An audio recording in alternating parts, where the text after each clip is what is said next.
T6 camper, which is a 2-berth 4-belt van. It's an automatic. It's just done over 60,000 miles. So we'll have a look on the outside and then take a look on the inside. So coming around the outside, very nice paint colour on this one as well. And then you have got your main hookup cable goes just in there. On the back, you can see it has got a bike rack fitted already, which is designed for 2 bikes currently. And then you have got the parking sensors along the bottom as well.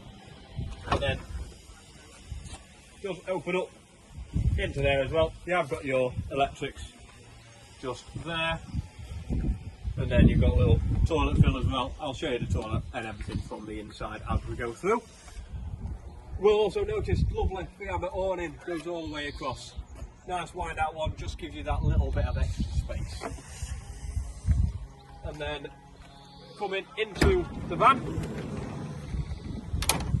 as we enter, to the left hand side is the cab area, which is, as I said, it is a automatic gearbox on this particular van. The condition of the fabrics is immaculate, no stains or tears anywhere. These 2 seats, they are travel seats, but then they also do make up into the bed. So 2 singles as we go down here. There are pictures of that on our website just to show you, because these 2 captain's chairs do also spin round. And then coming into the kitchen area, so you have got your 2 gas hob burners just there, and then a nice little oven compartment.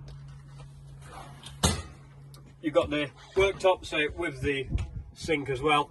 Nice spacious area just here. And then the fridge, your 12-volt fridge. And then in this van, say a little bit different, but you do get the toilet as well. So nice little compact area. It does close off here just to give you a little bit of privacy. Just like, whoops. Just like so, just gives you a little bit of privacy. And then there is also a sink which pulls out nicely neat, very neatly done. And then you have got a little bit of storage space in there. So inside it is in very good condition, been very well looked after. So that is the VW T6. That is here at our Selston branch. So why not come and see it for yourself? Myself, Joe, Scott and Paul will be able to answer any questions that you do have. So we hope to see you soon, and goodbye.